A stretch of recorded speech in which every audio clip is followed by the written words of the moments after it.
Coup de tonnerre. Laurent Esso invité à quitter immédiatement le gouvernement du ministre d'État, ministre de la Justice et garde des Sceaux. Laurent Esso est considéré par beaucoup d'observateurs comme une personne à qui on peut reprocher beaucoup de choses dans l'assassinat du journaliste Martinez Zogo. Le lanceur d'alerte Rémi Ngono est du même avis depuis que l'affaire a éclaté.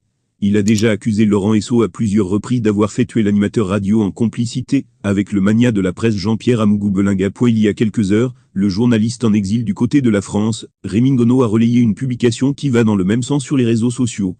Dans celle-ci, on peut constater que l'auteur a écrit « Laurent Esso, ministre d'État à la Justice, doit démissionner pour que la justice camerounaise ne soit pas confondue par son implication dans l'assassinat de Martinez Zogo. » La citation appartient à Aboubacar Ousmane May selon la capture d'écran qui a été faite. Aboubacar Ousmane May est régulièrement consulté pour donner un avis sur l'actualité politique au Cameroun.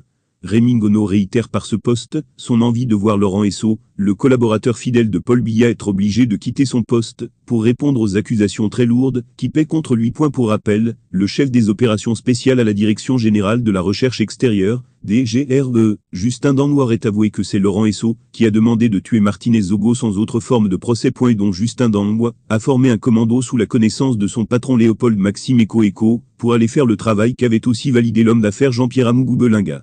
Aujourd'hui, ils se retrouvent en prison pour l'ensemble de leurs œuvres sauf Laurent Esso, qu'on n'a pas encore touché. Rémi Ngono a même déjà un nom en tête, comme potentiel remplaçant de Laurent Esso.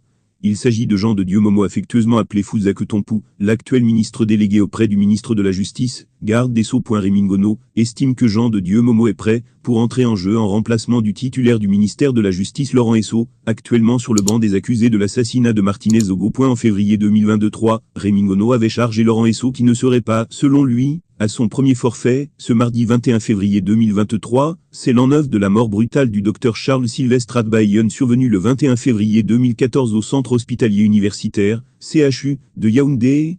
Il n'avait que 42 ans et ses passages sur les plateaux télé et radio faisaient trembler le Cameroun, comme Martinez Zogo. Charles Sylvestre Adbaïon, tonitruant dans ses analyses, tranchant dans ses postures, un peu trop révolutionnaire au goût de certains membres de sa famille politique, le RDPC. Il tonna haut et fort au micro de Martinez Zogo, c'est le ministre Laurent Esso qui a tué le journaliste Bibi Ngota. Quelque temps après, Charles Sylvestre Adbaïon fut empoisonné. Aujourd'hui, c'est le même Dracula Laurent Esso qui trône au ministère de la Justice qui est cité parmi les commanditaires de l'assassinat de Martinez Zogo. Bibi Ngota, Charles Sylvestre Adbaïon, Martinez Zogo, tous journalistes ennemis de Laurent Esso et Jean-Pierre Amougou-Belinga, éliminés avec des méthodes barbares. Trop c'est trop. Justice pour Martinez Zogo, avait tonné Rémi Ngono.